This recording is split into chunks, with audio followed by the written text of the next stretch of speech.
Part 3 alchemist. मैं खजाने की खोज में लगा एक साहसिक यात्री हूं, उसने खुद से कहा। उसे किसी ने झकझोर कर दिया था। वह बीच बाजार में सो गया था और अब चौक का जीवन फिर से शुरू होने को था। उसने चारों ओर देखते हुए अपनी भेड़ों को खोजा और फिर उसे एहसास हुआ कि वह एक नई दुनिया में है। लेकिन वह उदास होने की बजाय खुश था। अब उसको भेड़ों के लिए चारे और पानी की चिंता करने की जरूरत नहीं थी। इसकी बजाय वह अब अपने खजाने की खोज पर निकल सकता था। उसकी जेब में एक भी पैसा नहीं था, लेकिन उसके अंदर आस्था थी। पिछली रात उसने फैसला किया था कि वह वैसा ही साहसिक यात्री बनेगा जैसे यात्रियों के बारे में वह पुस्तकों में पढ़कर उनकी सराहना करता रहा था। वह धीरे धीरे बाजार से होकर गुजरने लगा। दुकानदार अपनी दुकानें जमा रहे थे और लड़के ने एक कैंडी विक्रेता की दुकान सजाने में मदद की। कैंडी विक्रेता के चेहरे पर मुस्कुराहट थी। वह खुश था। वह अपनी जिंदगी के बारे में जानता था और एक और दिन का काम शुरू करने के लिए तैयार हो रहा था। उसकी मुस्कुराहट ने लड़के को बूढ़े की याद दिला दी। वह रहस्यमय बूढ़ा राजा जिससे वह मिला था, ये कैंडी विक्रेता इसीलिए कैंडी नहीं बना रहा था कि बाद में वह यात्राएं करेगा या किसी दुकानदार की बेटी से विवाह करेगा। वह इसीलिए कैंडी बनाता है क्योंकि वह कैंडी बनाना चाहता है, लड़के ने सोचा। उसे लगा कि वह वही कर सकता है जो बूढ़े ने किया था।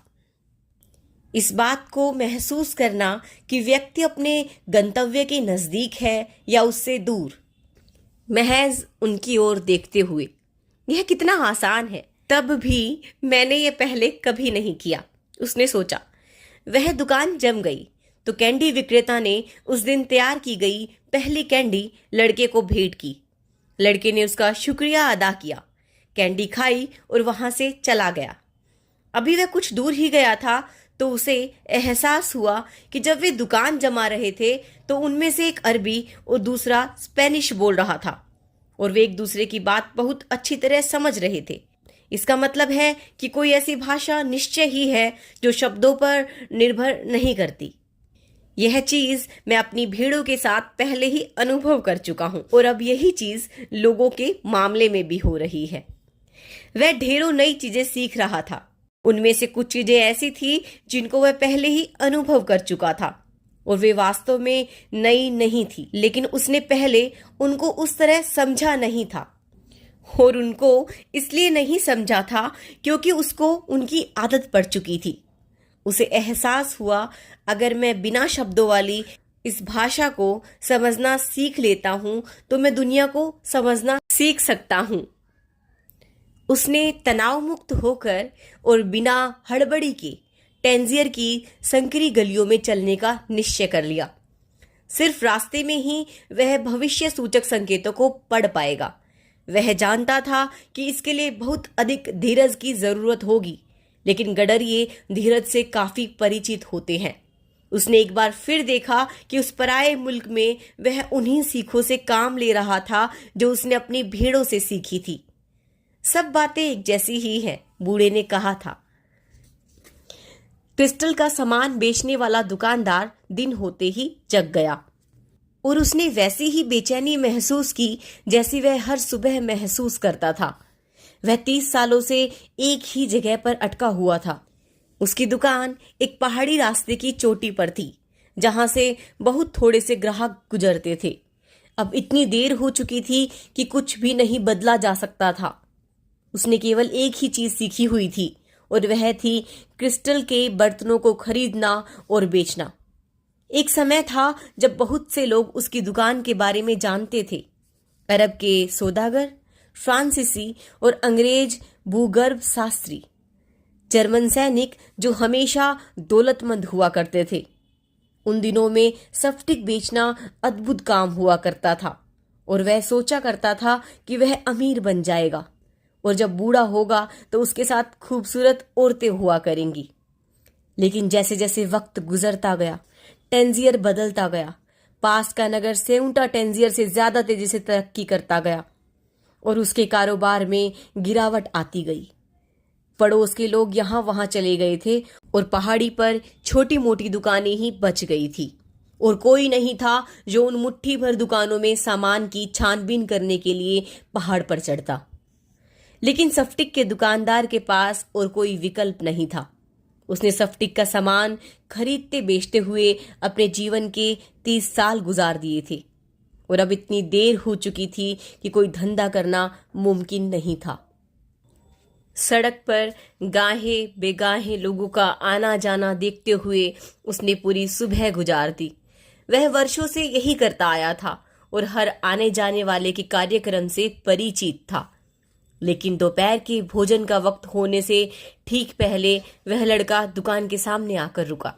उसने कपड़े तो सामान्य ढंग के ही पहने हुए थे, लेकिन सफ्टिक के दुकानदार की अनुभवी निगाहें देख सकती थी कि लड़के के पास खरीदारी करने के लिए पैसा नहीं था। तब भी दुकानदार ने लड़के के चले जाने तक अपना दोपहर का भोजन मुलतवी रखने का फैसला किया। दुकान के दरवाजे पर लटकती तख्ती में कहा गया था कि दुकान में कई ज़बानें बोली जाती है। लड़के को काउंटर पर एक आदमी नजर आया। अगर आप चाहे तो मैं शोकेस में रखे शीशे के बर्तनों को साफ कर सकता हूं, लड़के ने कहा। उनकी हालत देखकर उनको कोई नहीं खरीदेगा। आदमी बिना कोई जवाब दिए उसकी ओर देखता रहा। बदले में आप मुझे खाने के लिए कुछ दे सकते हैं। आदमी ने तब भी कुछ नहीं कहा। लड़के को लगा कि उसे ही कोई ना कोई फैसला लेना होगा। उसके थैले में उसकी जैकेट थी। रेगिस्तान में निश्चय ही उसे उसकी जरूरत नहीं पड़ने वाली थी।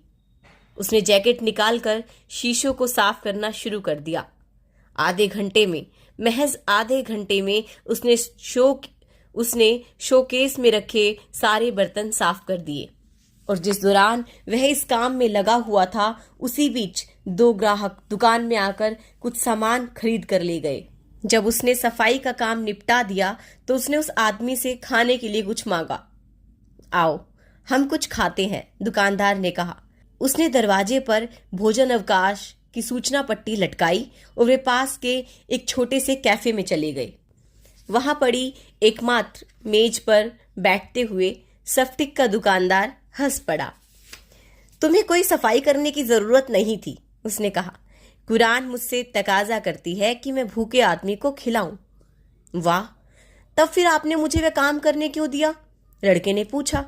क्योंकि सामान गंदा हो गया था और तुम्हें और मुझे दोनों को ही अपने दिमाग को नकारात्मक विचारों से साफ करना जरूरी था। जब उन्होंने भोजन कर लिया तो दुकानदार ने लड़के की ओर देखकर कहा, मुझे खुशी होगी अगर तुम मेरी दुकान में काम करोगे। जब तुम काम कर रहे थे तब 2 ग्राहक आए थे। यह एक अच्छा शगुन है। लोग शगुनों के बारे में बहुत बात करते हैं, गडरिये ने सोचा। लेकिन वे वाकई जानते नहीं हैं कि वे क्या कह रहे हैं। जैसे कि मुझे इस बात का कभी एहसास नहीं था कि मैं वर्षों अपनी भेड़ों से एक ऐसी जबान में बात करता रहा था जिसमें कोई शब्द नहीं थे। तुम मेरी दुकान पर काम करना चाहोगे? दुकानदार ने पूछा। मैं आज बाकी पूरे दिन काम कर सकता हूं, लड़के ने जवाब दिया।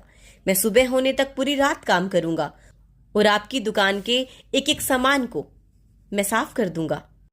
बदले में मुझे कल मिस्र जाने के लिए पैसे की जरूरत होगी। व्यापारी हंस पड़ा। अगर तुम पूरे साल भर मेरी दुकान में कांचों की साफ सफाई का काम करते रहो, यहाँ तक कि तुम दुकान की सारी चीजें बिकवा कर अच्छा खासा कमीशन भी कमा डालो, तब भी तुम्हें मिस्र जाने के लिए कर्ज लेना पड़ेगा। तुम्हें पता है यहाँ और वहां के बीच हजारों किलोमीटर रेगिस्तान फैला हुआ है। कुछ पल खामोशी छाई रही, जो इतनी गहरी थी कि लगता था सारा शहर सोया हुआ हो। बाजारों की कोई आवाजें नहीं, दुकानदार के बीच कोई मुबाहसा नहीं, मीनारों पर चढ़कर अजान देने वाला शख्स नहीं, कोई उम्मीद नहीं, कोई साहसिक कारनामा नहीं, कोई बूढ़ा राजा या नियति नहीं, कोई खजाना नहीं और कोई पिरामिड नहीं। ऐसा लगता था कि जैसे दुनिया खामोश हो गई हो, क्योंकि लड़के की आत्मा खामोश हो गई थी। वह वहां बैठा हुआ सूनी निगाहों से कैफे के दरवाजे के बाहर देख रहा था और कामना कर रहा था कि काश वह मर जाता और सब कुछ हमेशा के लिए खत्म हो जाता। दुकानदार परेशान नजरों से लड़के की ओर देख रहा था। वह सारा का सारा उल्लास जो सुबह उसने देखा था वह गायब हो चुका था। मेरे बच्चे, मैं तुझे इतना पैसा दे सकता हूं कि तू अपने मुल्क वापस लौट सके, सफ्टिक के दुकानदार ने कहा। लड़के ने कुछ नहीं कहा। वह उठा, अपने कपड़े ठीक किए और अपना थैला उठा लिया। मैं आपके लिए काम करूंगा, उसने कहा। फिर एक और लंबी खामोशी के बाद उसने कहा, मुझे कुछ भेड़ खरीदने के लिए पैसों की जरूरत है। लड़के को सफ्टिक की दुकान पर काम करते हुए लगभग 1 महीना हो चला था और वह समझ सकता था कि वह उस तरह का काम नहीं था जिसे करते हुए वह खुश रहता। व्यापारी पूरे समय काउंटर पर बैठा बड़बड़ाता रहता था और लड़के को हिदायत देता रहता था कि वह चीजों को उठाते रखते हुए सावधानी से काम ले ताकि कोई टूट फूट ना हो। लेकिन तब भी वह वहां टिका रहा क्योंकि व्यापारी हमेशा झुंझलाते रहने वाला बूढ़ा होने के बावजूद उसके साथ इंसाफ बरतता था। हर बर्तन की बिक्री पर लड़के को अच्छा कमीशन मिलता था और वह कुछ पैसा बचाने में कामयाब रहा था। उस सुबह उसने कुछ हिसाब लगाया था। वह जिस तरह काम करता रहा था, अगर उसी तरह रोज करता रहे तो उसे कुछ भेड़ें खरीदने के लिए पूरे साल भर काम करना जरूरी होगा। मैं सफ्टिक की चीजों को प्रदर्शित करने के लिए एक डिस्प्ले केस तैयार करना चाहता हूं, लड़के ने व्यापारी से कहा। हम उसे बाहर रख सकते हैं ताकि पहाड़ी के नीचे से गुजरने वाले लोगों का ध्यान उसकी तरफ जा सके। ऐसा डिस्प्ले केस मैंने पहले कभी नहीं रखा, व्यापारी ने जवाब दिया। लोग उसकी बगल से गुजरते हुए उससे टकराएंगे और चीजें टूट जाएंगी। ऐसा है कि जब मैं अपनी भेड़ों को मैदानों में से लेकर जाता था, उस समय अगर हमारा सामना किसी सांप से हो जाता तो कुछ भेड़ें मर भी सकती थी, लेकिन भेड़ों और गडरियों का जीवन ऐसे ही चलता है। तो आप अगर इतना सोचेंगे तो काम नहीं कर पाएंगे। व्यापारी उस ग्राहक की ओर मुड़ा जो सफ्टिक के 3 गिलास खरीदना चाहता था।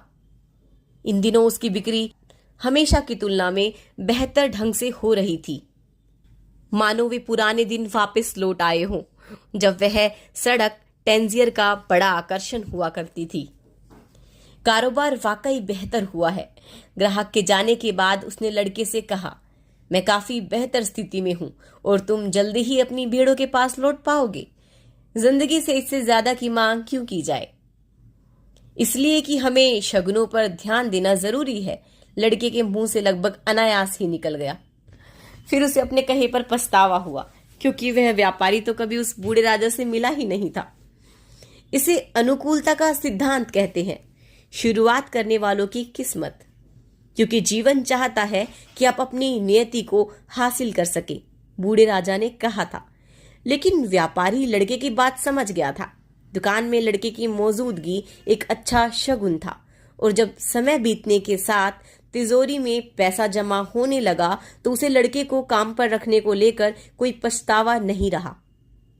लड़के को उसकी काबिलियत से ज्यादा भुगतान किया जा रहा था क्योंकि जब व्यापारी को बहुत ज्यादा बिक्री की उम्मीद नहीं थी तभी उसने लड़के को ऊंची दरों पर कमीशन देना मंजूर कर लिया था। वह मानकर चल रहा था कि लड़का जल्दी ही अपनी भेड़ों के पास वापस लौट जाएगा। तुम पिरामिडों पर क्यों जाना चाहते हो? दुकानदार ने डिस्प्ले केस के मसले से ध्यान हटाने के उद्देश्य से लड़के से पूछा। क्योंकि मैं हमेशा से उनके बारे में सुनता आया हूं, लड़के ने जवाब दिया। उसने अपने ख्वाब के बारे में कुछ भी नहीं कहा। खजाना अब एक दर्दनाक याद से ज्यादा कुछ नहीं रह गया और वह कोशिश करता था कि उसका ख्याल दिमाग में भी ना आए। मैं यहां ऐसे किसी व्यक्ति को नहीं जानता जो महज पिरामिडों को देखने की खातिर रेगिस्तान पार करने का इरादा रखते हों, व्यापारी ने कहा। वे महज पत्थरों का ढेर है। वैसा पिरामिड तुम अपने घर के पिछवाड़े खड़ा कर सकते हो। आपने कभी यात्रा के सपने नहीं देखे? लड़के ने दुकानदार से उस ग्राहक की ओर मुड़ते हुए कहा जिसने अभी अभी दुकान में प्रवेश किया था। 2 दिन बाद व्यापारी ने लड़के से डिस्प्ले के बारे में बात की। मुझे बदलाव बहुत ज्यादा पसंद नहीं आते, उसने कहा। तुम और मैं उस अमीर व्यापारी हसन जैसे नहीं हैं। अगर खरीदारी में उससे कोई गलती हो जाती है तो इससे उसके लिए बहुत ज्यादा फर्क नहीं पड़ता, लेकिन हम दोनों को तो अपनी गलतियों का खामियाजा भुगतना ही पड़ेगा। यह बात तो सही ही है, लड़के ने अफसोस के भाव से सोचा। तुम्हें क्यों लगता है कि हमें डिस्प्ले करना चाहिए? मैं जल्दी से जल्दी अपनी भीड़ों के पास लौटना चाहता हूँ। जब किस्मत हमारे साथ हो तो हमें उसका फायदा उठाना जरूरी है और हमें उसकी उतनी ही मदद करनी चाहिए जितनी मदद वह हमारी कर रही हो। इसे अनुकूलता का सिद्धांत कहते हैं, या शुरुआत करने वालों की किस्मत। व्यापारी कुछ देर खामोश रहा, फिर उसने कहा, पैगंबर ने हमें कुरान दी है और हमें 5 फर्ज दिए थे जिन्हें हमें अपनी जिंदगी में अदा करने होते हैं। इनमें सबसे अहम फर्ज है सिर्फ एक सच्चे खुदा में भरोसा। दूसरा फर्ज है दिन में 5 बार नमाज पढ़ना, रमजान के दौरान रोजे रखना और गरीबों के प्रति दरियादिली रखना। इतना कहकर वह रुक गया। पैगंबर के बारे में बात करते हुए उसकी आंखें छलछला रही थी। वह एक अकीदतमंद इंसान था और अपने सारे उतावलेपन के बावजूद वह अपनी जिंदगी इस्लाम के कायदों के मुताबिक जीना चाहता था। 5वां फर्ज क्या है? लड़के ने पूछा। 2 दिन पहले तुमने कहा था कि क्या मैंने कभी सफर का ख्वाब नहीं देखा? व्यापारी ने जवाब दिया, हर मुसलमान का 5वां फर्ज है हज। हमारा फर्ज है कि हम जिंदगी में कम से कम एक बार पाक शहर मक्का जाएं। मक्का पिरामिडों से भी बहुत दूर है। जब मैं जवान था तो मेरी एक ख्वाहिश थी कि मैं इतना पैसा जमा कर लूं कि यह दुकान खोल सकूं। मैं सोचता था कि एक दिन मैं अमीर हो जाऊंगा और मक्का जा सकूंगा। मैंने कुछ पैसा इकट्ठा करना शुरू भी कर दिया था, लेकिन मैं इस दुकान को किसी के जिम्मे छोड़कर जाने का मन नहीं बना सका। क्रिस्टल के बर्तन नाजुक होते हैं। वहीं मेरी दुकान के सामने से गुजरते हुए लोग मक्का की ओर जा रहे होते थे। उनमें से कुछ अमीर हज यात्री होते थे जो नौकरों और ऊँटों के साथ के कारवे में जा रहे होते थे, लेकिन ज्यादातर हज यात्री मुझसे ज्यादा गरीब होते थे। वे सब जो हज हो आए थे बहुत खुश होते थे। वे हज की निशानियों को अपने दरवाजों पर लटकाते थे। उनमें से एक मोची था जो जूतों की मरम्मत कर अपना गुजार बसर करता था। उसका कहना था कि उसने करीब 1 साल तक रेगिस्तान का सफर किया था, लेकिन उससे ज्यादा थकान उसको तब होती थी जब उसे चमड़ा खरीदने टेंजियर की सड़कों से होकर गुजरना पड़ता था। तो आप अभी तक क्यों नहीं हो आते मक्का? लड़के ने पूछा। क्योंकि यह मक्का का ख्याल है जो मुझे जिंदा रखे हुए है। इसी के सहारे मैं इन दिनों का सामना करता हूं जो एक जैसे होते हैं। शेल्फों में रखे हुए क्रिस्टल के गूंगे बर्तन, उसी भयानक कैफे में रोज रोज लंच और डिनर खाना। मुझे डर है कि अगर मेरा सपना पूरा हो गया तो मेरे पास जीने की कोई वजह नहीं रह जाएगी। तुम अपनी भीड़ों और पिरामिडों के बारे में ख्वाब देखते हो, लेकिन तुम मुझसे जुदा हो क्योंकि तुम अपने ख्वाबों को पूरा करना चाहते हो। मैं तो मक्का का सिर्फ ख्वाब देखना चाहता हूँ। मैंने हजारों बार रेगिस्तान को पार करने की, पाक चट्टान की चोक पर पहुंचने का ख्वाब देखा है। अपने इस ख्वाब में मैंने उसे छूने से पहले 7 बार उसका चक्कर लगाया है।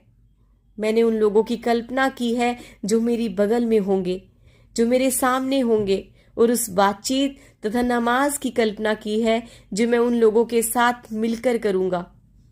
लेकिन मुझे डर है कि आखिर यह सब निराशा में बदल जाएगा, इसीलिए मैं इसका ख्वाब देखना ही बेहतर समझता हूं। उस दिन व्यापारी ने लड़के को डिस्प्ले केस तैयार करने की इजाजत दे दी। हर दिन का सपना एक ही तरह से साकार नहीं हो सकता। 2 और महीने इसी तरह बीत गए और उस डिस्प्ले शेल्फ की वजह से क्रिस्टल की दुकान में बहुत से ग्राहक आए। लड़के ने हिसाब लगाया कि अगर वह 6 महीने और इसी तरह काम करता रहा तो वह स्पेन वापस लौटकर 60 और भी भेड़ें खरीद लेगा। साल भर से भी कम के समय में वह अपनी भेड़ों की संख्या दुगनी कर लेगा और अब वह अरबों के साथ भी कारोबार कर सकेगा क्योंकि वह उनकी अजीबोगरीब जबान बोल सकता था। बाजार की उस सुबह के बाद से उसने दोबारा यूरिम थुम्मिम का इस्तेमाल नहीं किया था। क्योंकि मिस्र उसके लिए उतना ही दूर का सपना था जितना उस दुकानदार के लिए मक्का था। खैर, लड़का अब अपने काम से खुश रहने लगा था और सारे समय उस दिन के बारे में सोचता रहता था जब वह एक विजेता के रूप में टैरिफा में जहाज से उतरेगा। तुम्हें हमेशा यह मालूम होना चाहिए कि तुम क्या चाहते हो, बूढ़े राजा ने कहा था। लड़का जानता था और अब उसी दिशा में काम कर रहा था। मुमकिन है उसका एक अजनबी मुल्क में जा पहुंचना, एक चोर से टकराना और एक ढीला खर्च किए बिना अपनी भीड़ों की संख्या को दुगना कर लेना ही उसका खजाना हो। उसे खुद पर गर्व था। उसने कुछ महत्वपूर्ण बातें सीखी थी, जैसे कि क्रिस्टल को किस तरह बरतना चाहिए और बिना शब्दों की जबान और भविष्य सूचक संकेतों के बारे में। एक दिन दोपहर बाद उसने पहाड़ी की चोटी पर चढ़कर आए एक आदमी को देखा था जो शिकायत कर रहा था कि इतना चढ़ने के बाद भी उसको कोई ऐसी ठीक ठाक जगह मिलना नामुमकिन लग रहा था जहां उसे कुछ पीने को मिल सकता। लड़का भविष्य सूचक संकेतों को पहचानने का अभ्यस्त हो चुका था, इसलिए उसने दुकानदार से बात की। क्यों ना हम उन लोगों को चाय बेचना शुरू करें जो पहाड़ी चढ़कर आते हैं। यहाँ ढेरों लोग हैं जो चाय बेचते हैं, दुकानदार ने कहा। लेकिन हम क्रिस्टल के बर्तनों में चाय बेच सकते हैं। लोग चाय का आनंद लेंगे और ग्लास भी खरीदना चाहेंगे। मैंने सुना है कि खूबसूरती इंसान को लुभाने वाली सबसे बड़ी चीज है। दुकानदार ने कोई जवाब नहीं दिया, लेकिन उस शाम नमाज पढ़ने और दुकान बंद करने के बाद उसने लड़के को अपने साथ हुक्का पीने का न्योता दिया।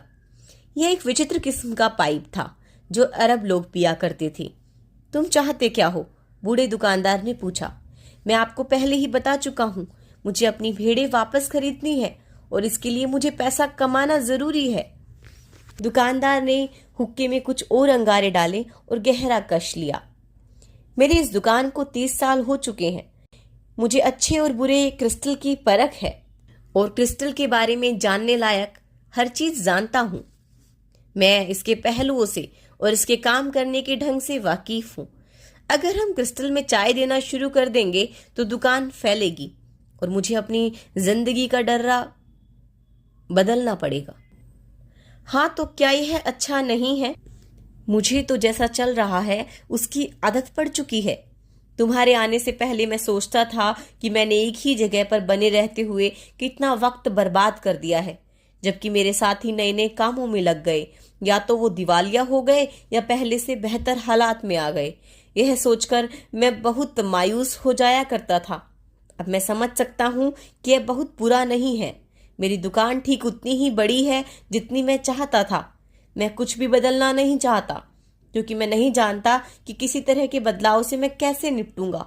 मैं जैसा हूं मुझे उसकी आदत पड़ चुकी है। लड़के को समझ नहीं आ रहा था कि वह क्या कहे। बूढ़े ने अपनी बात जारी रखी। तुम मेरे लिए एक सच्ची नेमत साबित हुए हो। आज मैं कुछ ऐसा समझने लगा हूं जो मैं पहले नहीं जानता था। अगर तुम किसी नेमत को नजरअंदाज करते हो तो वह एक बद्दुआ बन जाती है। अब मैं जिंदगी में और कुछ नहीं चाहता। तुम मुझे ऐसी दौलत और मंजरों की ओर देखने को मजबूर कर रहे हो जिसको मैंने कभी नहीं देखा। अब जबकि मैंने उन्हें देख लिया है, मैं उससे बेहतर महसूस करूंगा जैसा तुम्हारे आने से पहले करता था, क्योंकि अब मैं जानता हूं कि मैं क्या हासिल करने के काबिल हूं और तब भी उसे हासिल नहीं करना चाह रहा हूं। अच्छा ही हुआ टैरिफा में मैंने उस बेकरी वाले से कुछ नहीं कहा, लड़के ने मनी मन सोचा। वे उसी तरह कुछ देर हुक्का गुड़गुड़ाते रहे और उधर सूरज ढलने लगा। वे अरबी में बतिया रहे थे। लड़का इससे अच्छा महसूस कर रहा था। एक ऐसा भी वक्त रहा था जब वह सोचता था कि उसकी भेड़ें ही उसे दुनिया की सारी जानने लायक चीजें सिखा सकती हैं, लेकिन वे उसको अरबी तो कभी नहीं सिखा पाती। शायद दुनिया की कई और भी चीजें हैं जो मुझे भेड़ें नहीं सिखा सकती, लड़के ने उस बूढ़े दुकानदार को ध्यान में लाते हुए सोचा। सच तो यह है कि वे सिर्फ चारे और पानी की तलाश ही करती रहती हैं और मुमकिन है कि वे मुझे कुछ भी नहीं सिखाती हो, बल्कि मैं ही उनसे सीख रहा हूं। मकतूब, अंत में व्यापारी ने कहा। इसका मतलब क्या होता है? यह समझने के लिए तुम्हें एक अरब के रूप में पैदा होना जरूरी था, उसने जवाब दिया। लेकिन तुम्हारी जबान में इसका मतलब कुछ इस तरह होगा कि यह पहले से लिखा हुआ है। हुक्का के अंगारों को राख से ढकते हुए उसने लड़के से कहा कि तुम क्रिस्टल के गिलासों में चाय बेचना शुरू कर सकते हो। कभी कभी दरिया के सैलाब को रोकने का कोई तरीका नहीं होता। लोग पहाड़ी पर चढ़ते थे और ऊपर पहुंचने पर थक जाते थे, लेकिन उन्हें वहां एक क्रिस्टल की दुकान दिखती जो ताजगी से भर देने वाली पुदीने वाली चाय बेचती थी। वे वहां पर चाय पीने जाते जो खूबसूरत क्रिस्टल के गिलासों में पेश की जाती थी। मेरी बीवी के दिमाग में यह बात कभी नहीं आई, एक आदमी ने कहा, और उसने क्रिस्टल के कुछ बर्तन खरीदे। उस रात वह कुछ मेहमानों को दावत देने वाला था और उसने सोचा कि उसके मेहमान कांच के उन बर्तनों से प्रभावित होंगे। दूसरे आदमी ने कहा कि चाय जब क्रिस्टल के गिलासों में पेश की जाती है तो वह हमेशा जायकेदार होती है, क्योंकि इन गिलासों में उसकी महक कायम रहती है। तीसरे ने कहा, पूरब में तो क्रिस्टल के गिलासों में चाय देने का रिवाज है, क्योंकि उसमें तिलिस्मी ताकत होती है। जल्दी ही यह खबर फैल गई और लोग उस दुकान को देखने पहाड़ी चढ़ने लगे, जो इतनी पुरानी होती हुई भी कारोबार के क्षेत्र में नया कुछ कर रही थी। दूसरी दुकानें भी खुल गई जो क्रिस्टल के गिलास में चाय देती थी, लेकिन वे पहाड़ी की चोटी पर नहीं थी और उनका धंधा बहुत कम चलता था। आखिरकार व्यापारी को 2 और कर्मचारियों को काम पर रखना पड़ा। उसने क्रिस्टल के बर्तनों के साथ साथ बड़ी तादाद में चाय मंगानी शुरू कर दी और नएपन की चाह से भरे मर्द और औरतें उसकी दुकान खोजते हुए आने लगे और इस तरह महीनों गुजर गए। लड़का पो फटने से पहले ही उठ गया। अफ्रीका महाद्वीप में कदम रखे हुए उसको पूरे 11 महीने और 9 दिन हो चुके थे। उसने सफेद लिनन की अरबी शैली की पोशाक पहनी जो उसने खास इसी दिन के लिए खरीदी थी। सिर ढकने के कपड़े को ऊंट की खाल से बने छल्ले में कस लिया। अपनी नई जूतियां पहनकर वह हल्के कदमों से सीढ़ियां उतरने लगा। शहर अभी भी सोया हुआ था। उसने अपने लिए एक सैंडविच तैयार किया और क्रिस्टल के एक गिलास में थोड़ी सी गर्म चाय पी। इसके बाद वह दरवाजे पर आकर धूप में बैठ गया और हुक्का पीने लगा।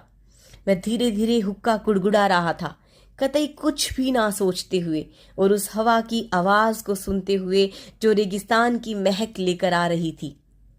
जब वह हुक्का पी चुका तो उसने अपनी एक जेब में हाथ डाला और कुछ देर वहीं बैठा उस चीज को देखता रहा जो उसने जेब से निकाली थी। वह नोटों की एक गड्डी थी।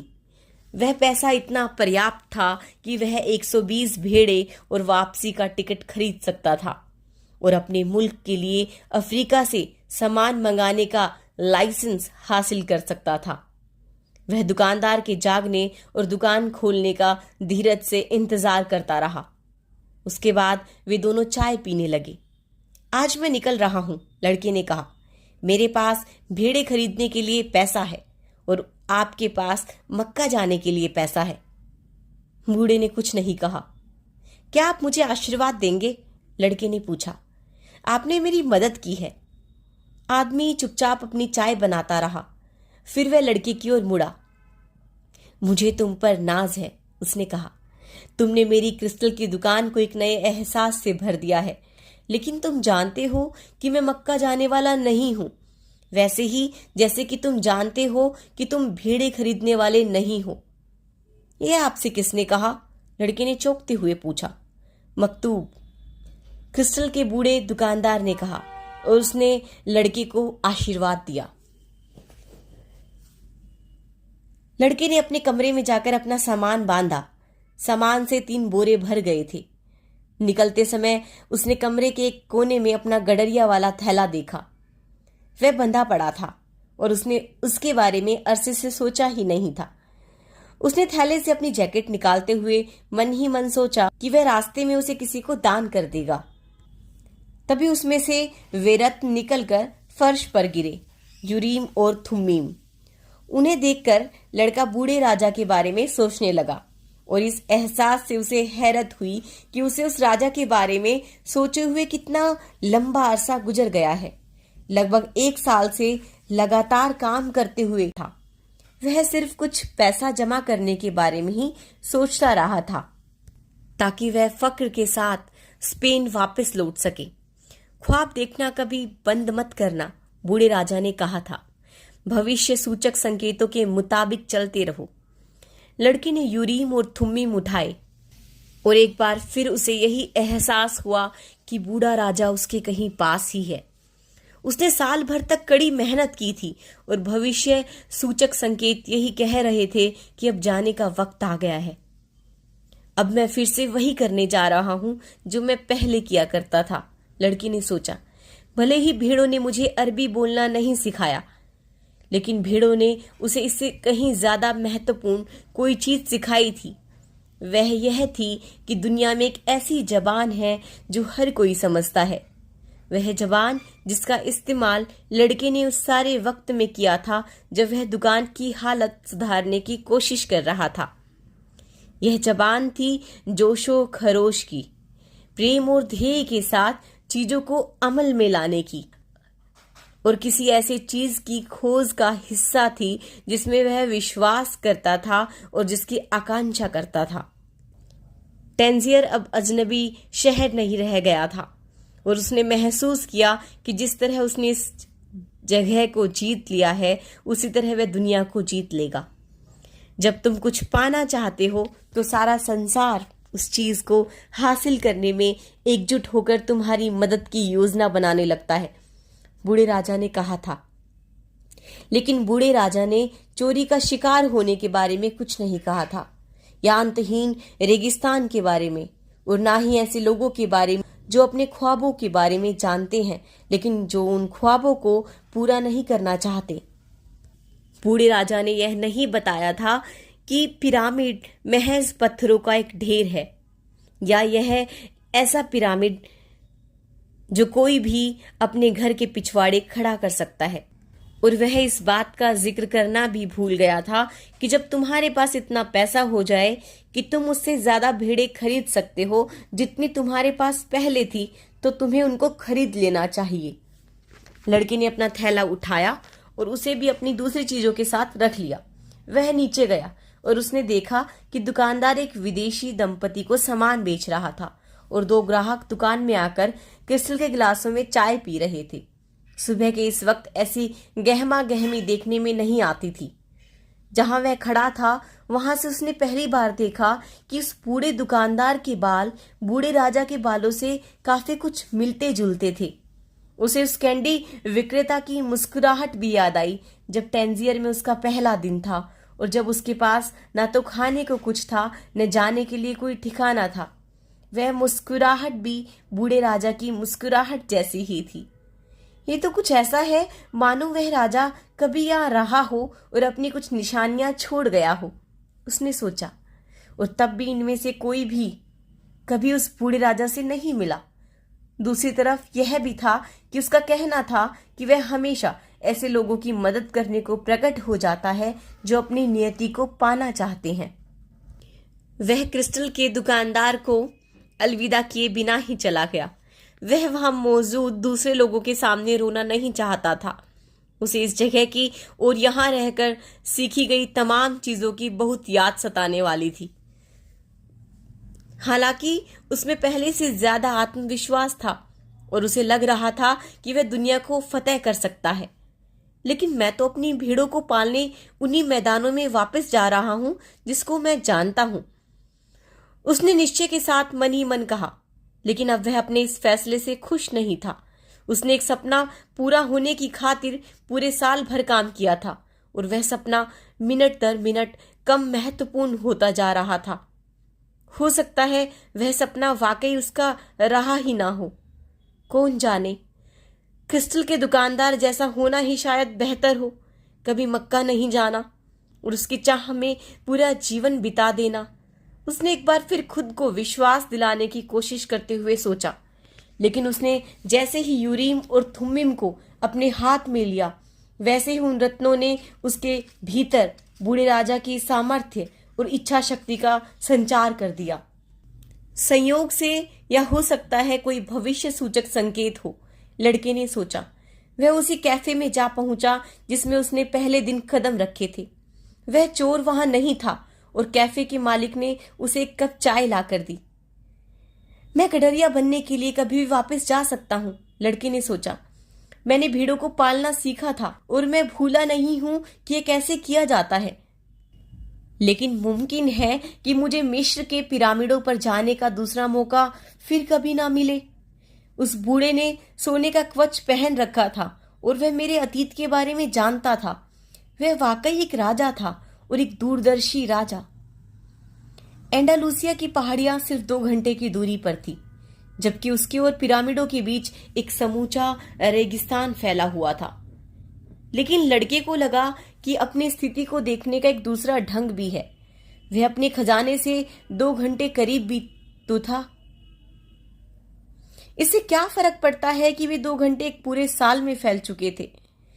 मैं जानता हूं कि मैं अपनी भेड़ों के झुंड के पास वापस क्यों जाना चाहता हूं, उसने सोचा।